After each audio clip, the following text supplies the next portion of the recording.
Hello everyone. बहुत दिन के बाद फिर एक बार हम क्यू हब टीवी में वापस हो गए हैं। लास्ट 2 मंथ से कुछ मेरे प्रोफेशन और दूसरे बिजनेस इश्यू की वजह से मैं वीडियोस अपलोड नहीं कर पाया। मैक्सिमम ट्राई करूँगा अब से फिर रेगुलरली थ्रू शॉर्ट्स और थ्रू वीकेंड वीडियोस के साथ मैं स्टॉक मार्केट के इन्फॉर्मेशन को आप तक पहुंचाने के लिए मैं ज़रूर कोशिश करूंगा।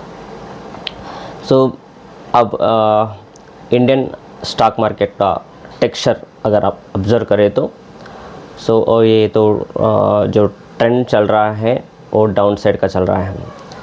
हम इसको करेक्शन तो नहीं कह सकते, क्योंकि हम तकरीबन मई, जून और जुलाई में एक अपवर्ड रैली देखे थे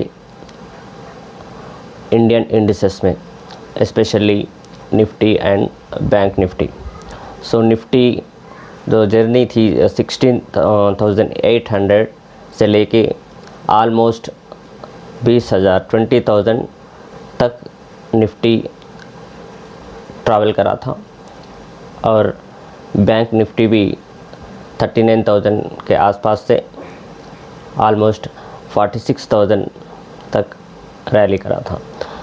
एक बार जो इंडियन जो स्टॉक मार्केट का एक नियम है, तब निफ्टी और बैंक निफ्टी हो, कौन से भी इंडिसेस हो, तब एक कंटिन्यूस अपवर्ड रैली या डाउनवर्ड रैली होने के बाद इंडिसेस अपने प्रीवियस सपोर्ट लेवल्स को टेस्ट करने के लिए ज़रूर आएगी।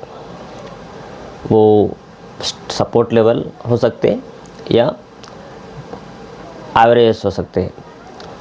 और वहाँ पर निफ्टी हो, बैंक निफ्टी, कौन सा भी इंडिसेस टेस्ट करके फिर वहाँ से वो जर्नी डिसाइड करता है कि अप साइड जाना या नेगेटिव डाउन साइड जाना।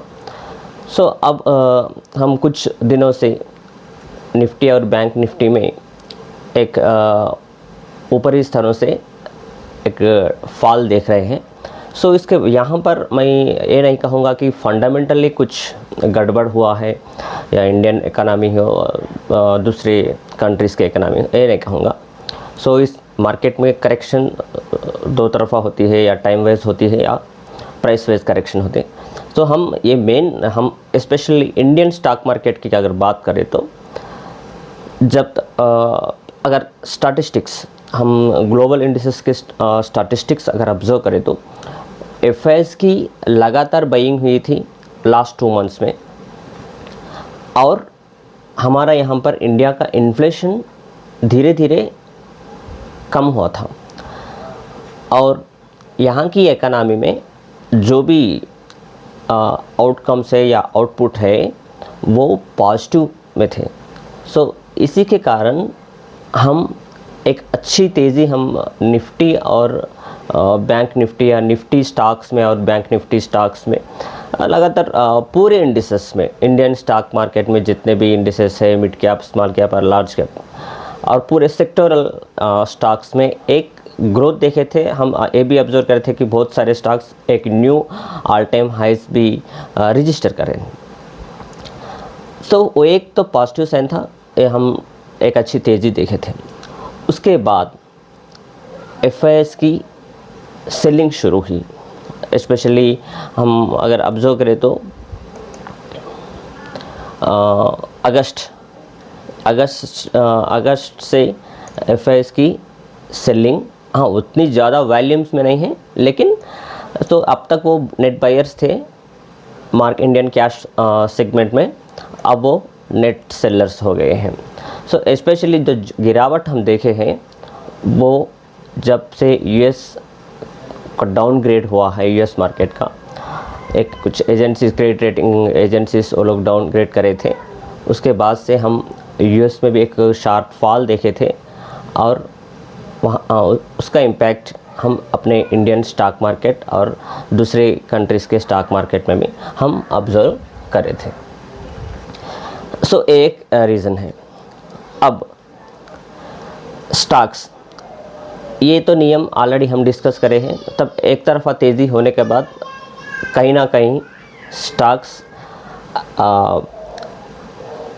रिटेस्ट करते हैं और कंसोलिडेशन मूड में जाते हैं या प्रीवियस लेवल्स को चेक करते हैं कि कितना स्ट्रेंथ हो गई है, वो एक रीज़न है हम फॉल देखें तो। अब इसके वीडियो में अब निफ्टी अगर चलना है तो रिलायंस का कंट्रीब्यूशन ज़रूरी है क्योंकि मेजर कंट्रीब्यूटर है निफ्टी में। अगर बैंक निफ्टी चलना है तो HDFC बैंक का चलना ज़रूरी है। सो यहाँ पर अगर रिलायंस जो HDFC से कंपेयर करें तो रिलायंस का परफॉर्मेंस उतना ख़राब नहीं है, बट जितना कंट्रीब्यूशन जो रिलायंस से मिला है वो सपोर्ट मिल रहा है निफ्टी, लेकिन दूसरे स्टॉक्स का कंट्रीब्यूशन निफ्टी को नहीं मिल रहा है। उसी के वजह से हम निफ्टी में एक अपसाइड मूव नहीं देख पा रहे हैं। अब coming to the bank Nifty में जैसी करेक्शन हो रही है, जैसी डाउनफॉल हम देख रहे हैं, उसी का मेजर रीज़न एक ही है, वो HDFC का में जो फॉल आ रही है, इसी के वजह से हम बैंक निफ्टी में एक तेज़ करेक्शन देख रहे हैं। अब देखें नेक्स्ट वीक निफ्टी और बैंक निफ्टी में कौन से लेवल्स इम्पॉर्टेंट है। अगर एक बार ऑब्जर्व करें तो निफ्टी अब ट्रेड हो रहा है 19,423। अब हमको एक सपोर्ट है वो 19,334 का नेक्स्ट सपोर्ट है, क्योंकि यहाँ से हम अगस्त 3 को हम एक यहाँ पर एक सपोर्ट लिए थे तकरीबन 19,297 और 19,300 के पास एक सपोर्ट लेके हम वो सपोर्ट हमको 19,630 का लेवल तक ट्रैवल करवाया था, और उसके बाद हम फिर एक करेक्शन देखे थे और फिर हम रिटेस्ट करने गए थे 19,643 लेवल को, लेकिन निफ्टी फेल हुआ। सो उसके बाद हम एक अगस्त 10 से एक करेक्शन देख रहे हैं अब 19,423।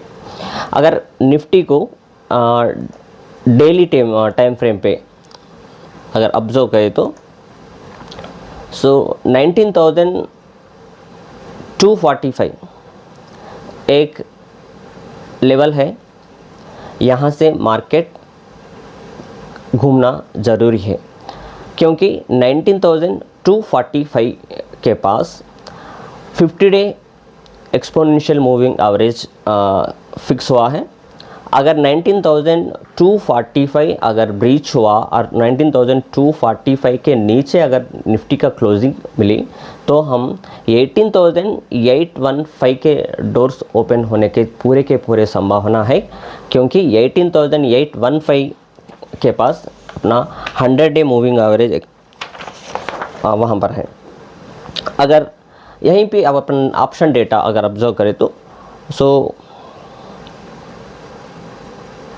19,400 अभी भी 1,36,406 का ओपन इंटरेस्ट बिल्टअप हुआ है पुट ट्रेडर्स के तरफ से।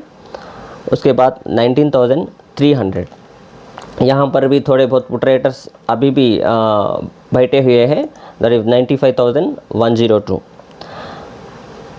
सो अब अगर एवरेज देखेंगे या ऑप्शन चेन डेटा अगर देखेंगे तो हमको दो लेवल्स तो इम्पॉर्टेंट दिख रहे हैं, वो तो करंट जो क्लोज हुआ है 19,400 और 19,300। सो सपोर्ट 19,334 के पास उम्मीद कर रहे हैं कि यहाँ से मार्केट में एक स्टेबिलिटी आ सकती है 19,334। अगर वो टूटा तो हम फिर नीचे के लेवल टेस्ट करने के लिए निफ्टी जाने की कोशिश करेगा। अगर ऊपर साइड को तो उम्मीद बहुत कम है, क्योंकि हर लेवल पे कॉल रेटर्स हावी हो गए हैं। 19,500, 19,550 और 19,600 के पास भी हमको कॉल रेटर्स की ओपन इंटरेस्ट बिल्डअप है। सो 19,500 के पास ह्यूज बहुत बड़ा कॉल रेटर 1,63,145, नेक्स्ट 550 पे 1,05,744 और 19,600 पे 1,86,209। सो अगर निफ्टी में यहाँ से फ्रेश स्ट्रेंथ अगर आना है तो निफ्टी ज़रूर 19,466 और 19,542 के ऊपर ट्रैवल करना ज़रूरी है। अगर निफ्टी 19,500 के ऊपर अगर ट्रैवल करना शुरू हुआ तो हम जो कॉल रेटर इस वक्त 19,500 पे बैठ के है जो 1,63,145 का, वो पैनिक में आने के चांसेस रहते। सो निफ्टी में अगर तेज़ी अगर ऊपर साइड की देखना है तो ज़रूर निफ्टी 19,500 के ऊपर ट्रैवल करना ज़रूरी है। तो यहाँ पर ट्रेडर्स भी अगर लॉन्ग करना है तो निफ्टी की 19,500 के ऊपर ही मैं सजेस्ट करूँगा कि फ्रेश लॉन्ग पोजीशंस बनाने के लिए। सो ये है निफ्टी। अगर bank Nifty, so bank Nifty तो लगातार नीचे के लेवल्स टेस्ट कर रहा है। अब एक इम्पॉर्टेंट लेवल जो 44,127 का जो लेवल है वहाँ के करीब अब बैंक निफ्टी पहुँचा है। अगर 44,127 अगर ब्रीच हुआ तो हम 43,932 और 43,820 तक जाने की पूरी उम्मीद है। अगर बैंक निफ्टी को बड़े टाइम फ्रेम में that is daily time frame पे अगर ऑब्जर्व करें तो अब एक इम्पॉर्टेंट लेवल के पास हम हैं, दैट इज़ 44,380 उसके नीचे हम क्लोज करे हैं। अगर नेक्स्ट सपोर्ट अगर ऑब्जर्व करें तो डेली टाइम फ्रेम पे वो है 43,862, जहाँ पर 100 डे मूविंग एवरेज फिक्स होके है। अगर 43,862 अगर ब्रीच हुआ तो हम एक अच्छी करेक्शन देख सकते हैं डाउन साइड बैंक निफ्टी में। वो हमको 200 डे एक्सपोनेंशियल मूविंग एवरेज के तरफ ले जाने की कोशिश करेगा। उम्मीद कर रहे हैं हम बैंक निफ्टी यहाँ से 44,139 अगर यहाँ से सपोर्ट लिया तो हम ऊपर की साइड जाने की चांसेस दिख रहे हैं।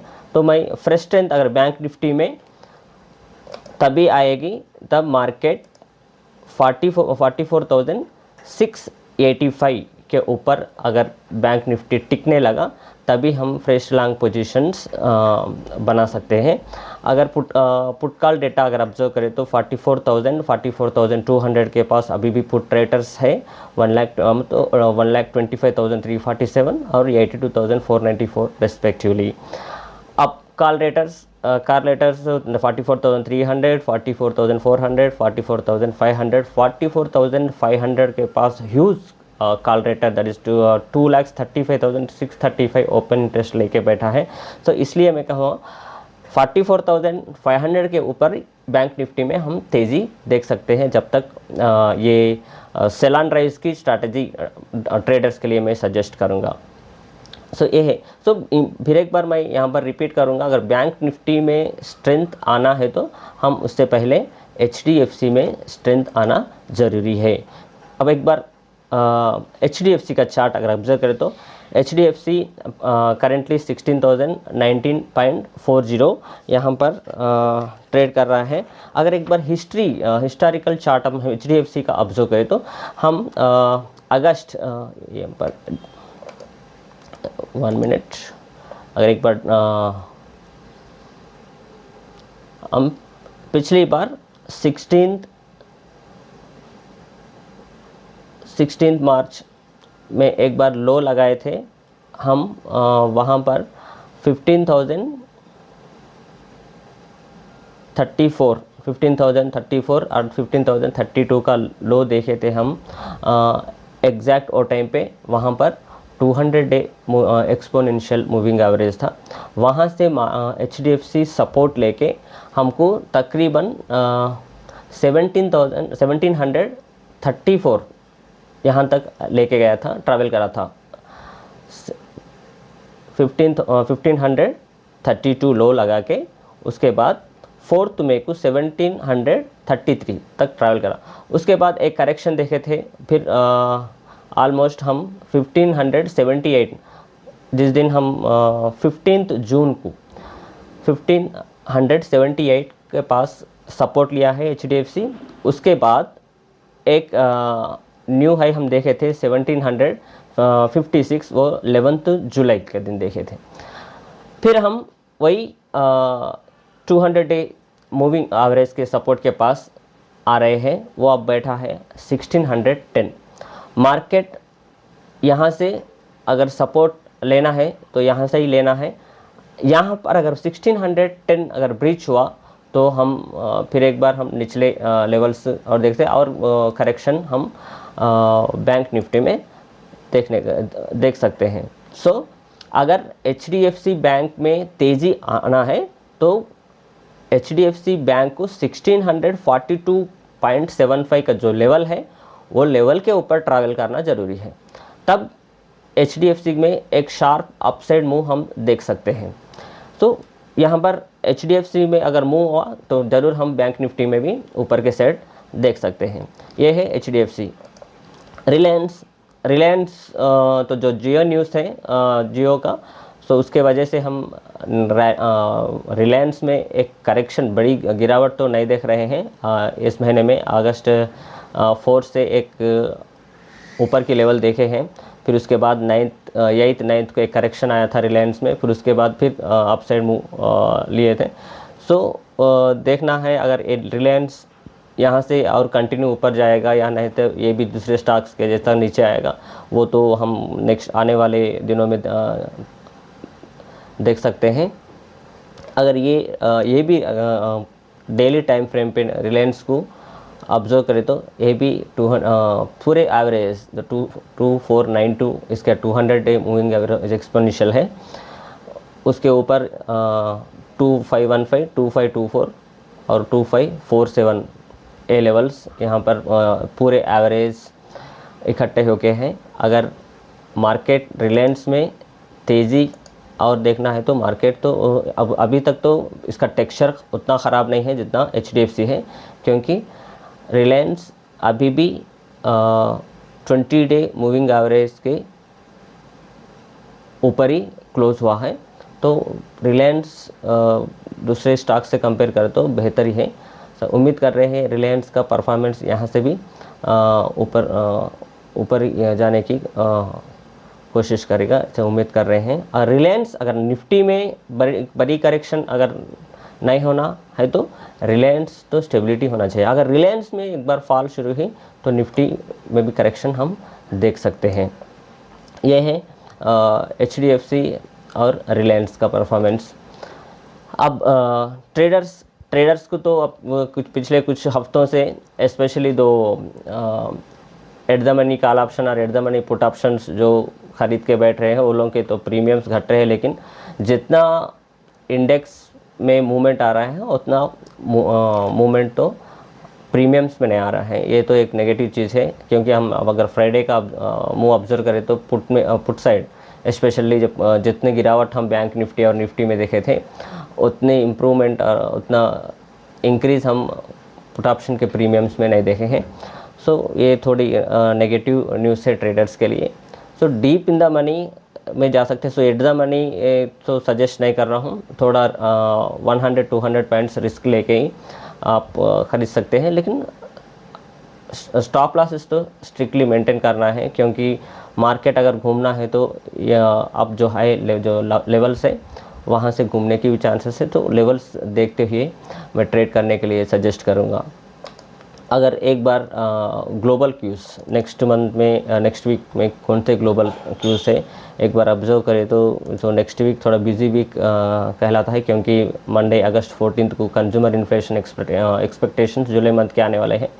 तो उसी दिन चाइना इंडस्ट्रियल प्रोडक्शन और Japan GDP growth rate Q2 2023 के आने वाले हैं। ट्यूसडे के दिन रिटेल सेल्स जुलाई मंथ और कुछ US कंपनीज़ का अर्निंग्स रिपोर्ट्स भी आने वाले हैं, और वेडनेसडे हाउसिंग स्टैटिस्टिक्स जुलाई मंथ के आने वाले हैं। उसी दिन FOMC मीटिंग का मिनट्स रिलीज़ होने वाला है, और UK इन्फ्लेशन रेट जुलाई मंथ के भी आंकड़े हम वेडनेसडे को एक्सपेक्ट कर सकते हैं। यूरोजोन GDP ग्रोथ रेट भी वेडनेसडे स्केड्यूल हो गए हैं। थर्सडे भी कुछ के जैसे कंपनीज़ के अर्निंग्स आने वाले हैं, और उसी दिन जापान इन्फ्लेशन रेट के स्टैटिस्टिक्स रिलीज़ होने वाले हैं, और फिलान्थ्रोपी फेड मैन्युफैक्चरिंग इंडेक्स अगस्त के स्टैटिस्टिक्स भी थर्सडे स्केड्यूल होके हैं। फ्राइडे यूरोजन इन्फ्लेशन रेट और कुछ डिग्री एंड कंपनी पालो अल्टो नेटवर्क्स के जैसे कंपनीज के अर्निंग फ्राइडे के दिन स्केड्यूल हुए हैं। ये है नेक्स्ट वीक के लिए इंफॉर्मेशन। सो फिर मैं यहाँ से अगर लंबी अवधि की वीडियोस का टाइम नहीं है तो मैं डेली कुछ शॉर्ट्स के थ्रू या रील्स के थ्रू मैं लेवल्स बताने की उम्मीद करूँगा। अगर पॉसिबिलिटी है तो मैं एक क्लियर और एक्सप्लेनेशन के साथ वीडियो बनाने के लिए कोशिश करूँगा। वीकेंड में तो ज़रूर फुल वीडियो आप लोग पा सकते हैं। Thank you.